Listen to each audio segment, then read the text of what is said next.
کبھی سعید کی ملت اٹھائی، کبھی بریر کا لاشا لائے، کبھی حبیب کا لاشا لائے، کبھی خود کا لاشا لائے، پھر عائشہ کی باری آئی، کبھی قاسم کے ٹکڑوں کو آبا میں باندھا، سر پہ کشتی بنا کے چلے، اس طرح جیسے کہ کوئی مزدور چلتا ہے۔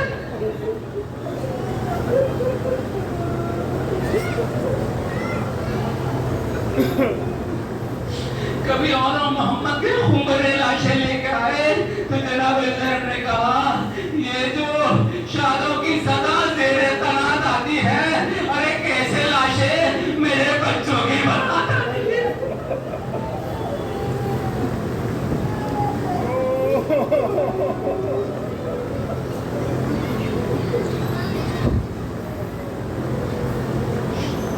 تاریخوں سے پتہ چلتا ہے کہ حسین کے سبھی صدموں میں ہوش و حواس بجا تھے، لیکن جب علی اکبر شہید ہوئے تو بوڑھے باپ کے حواس منتشر تھے۔ علی اکبر خیمے میں آئے، ماں کو سلام کیا، زینب نے اماں پہنائی، حسین نے نانا کا امامہ باندھا، مگر ایسے باندھا ہے جیسے کفنانے کے بعد مناسب باندھتے۔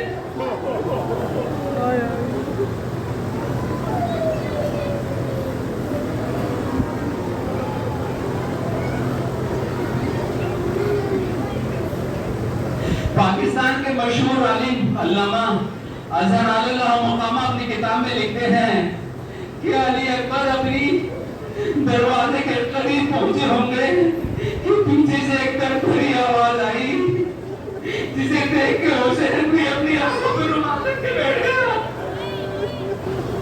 ارے علی اکبر ابھی دروازے کے قریب پہنچے تھے کہ پیچھے سے ایک نہیں درد بھری آواز آئی، اے بھیا علی اکبر ہم سے بھی ملنے جاؤ۔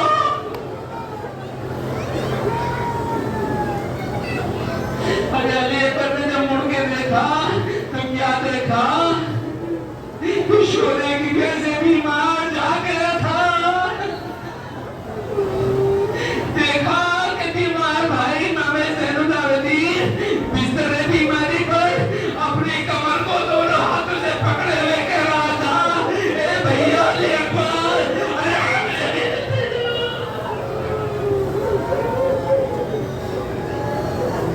ارے علی اکبر نے دوڑ کے اپنے بھائی کے باہوں بدلے جا رہے۔ ارے قاتل امام مظلوم شیر نادل ہے، وہ کہتا ہے کہ واللہ جب علی اکبر رخصت ہو رہے تھے تو ایسا لگ رہا تھا جیسے کوئی اندر مر چکا ہے، اور یہ وہ منظر تھا۔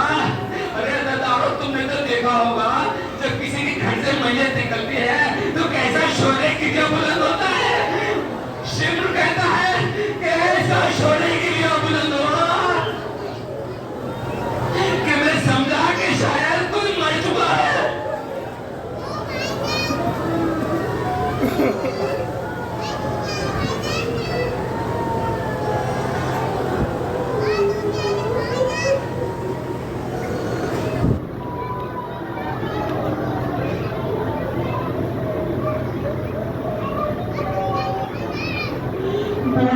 نے بھی زمان کے جب حسرت کی نگاہوں سے دیکھا، کہا جانے پھر جب تک سامنا رہے مڑ مڑ کے دیکھتے جانا۔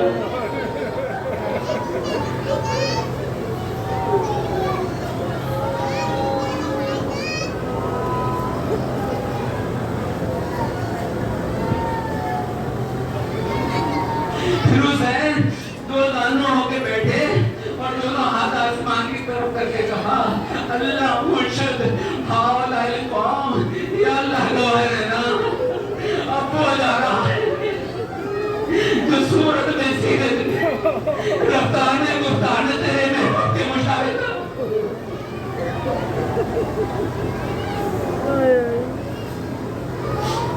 ارے گھوڑا فوج اشتیا کی طرف بڑھنے لگا، ابھی تھوڑی دور ہی بڑھا ہوگا کہ علی اکبر کے کانوں میں پیچھے سے کسی کے ٹھوکر کھا کے گرنے کی آواز ہوئی۔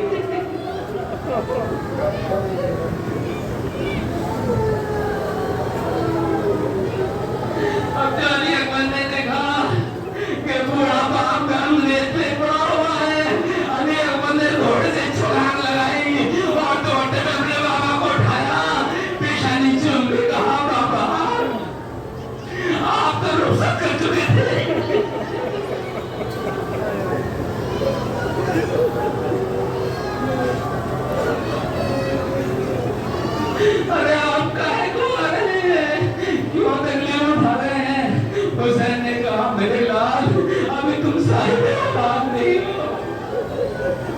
میرے لال میں نہیں آیا، میں کیا کروں، کلیجے کی چلا۔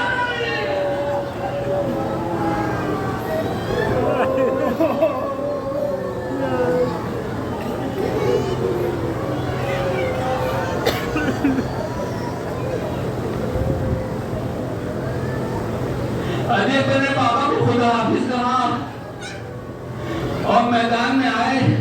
حسین ایک ٹیلے پہ آ کے کھڑے ہو گئے اور حسین کی نگاہیں علی اکبر پر، خیمے کے دروازے پہ کھڑی زینب کی نگاہیں حسین پر، اور مصلی پہ بیٹھی ہوئی لیلا کی نگاہیں زینب پر، یعنی یہاں سے وہاں تک نظروں پر پار ملے۔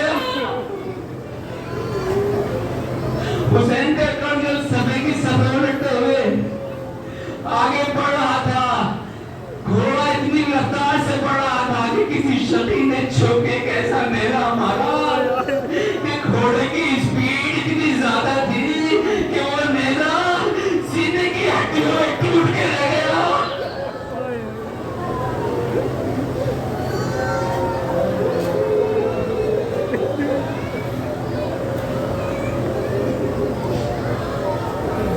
اور نیزے کا لگنا تھا کہ علی اکبر گھوڑے سے گرے، حسین ٹیلے سے گرے، زینب دروازے پہ گری، لیلا سجدے میں گری، ارے میری نیک کمائی تیری راہ میں کام آ گئی۔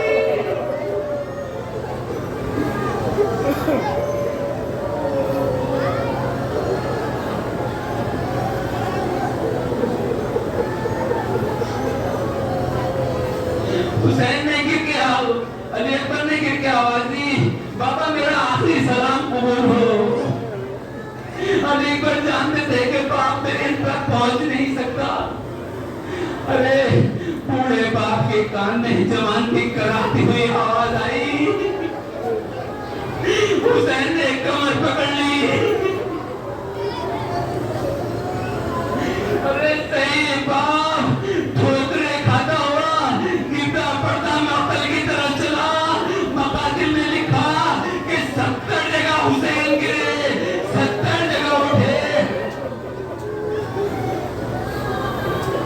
ارے آ کر سبوں کے پاس پکارے بشوا، کس طرح میرے علی اکبر کی قتل گاہ، اے ظالمو یہ شب ہے کہ دل ہو گیا سیاہ۔ ارے لاشیں پسر تو ڈھونڈتی تھی شاہ پہلو پر، کہتا تھا شرم ہے پسرے سید البشر، کس کو حضور ڈھونڈتے ہیں مر گیا پسر۔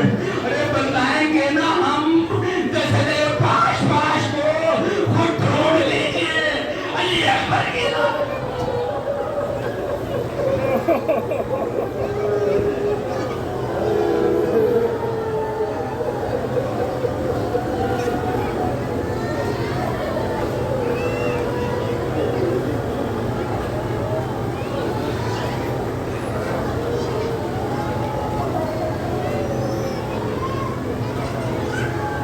حسین گرتے پڑتے چلے، کہا میرے لال یا بنی حالت دنیا باد کلاپا، اے میرے لال دنیا اندھیر ہو گئی، ہمیں راستہ دکھائی نہیں دیتا، اے باپ بیٹا رابطی آواز بلاؤ، ہم آواز کے سہارے آئیں گے۔ ارے جب حسین سے چلا نہ گیا تو پتر برداشت پسر زانو کا زانو رسی، اور علی اکبر کے پاس پہنچ کے کہا بیٹا غریب باپ آ گیا۔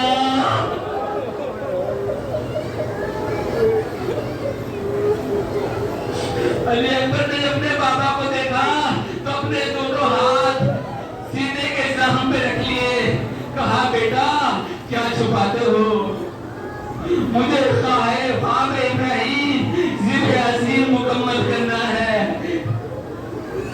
حسین نے دونوں ہاتھ ہٹائے تو حسین نے کیا دیکھا کہ سینے میں ایک گہرا زخم ہے اور زخم میں ایک نیزے کی یعنی ہے جو ٹوٹ چکی ہے۔ اور حسین کو یادی نکالنی ہے، بس حسین دو زانوں اٹھ کے بیٹھ گئے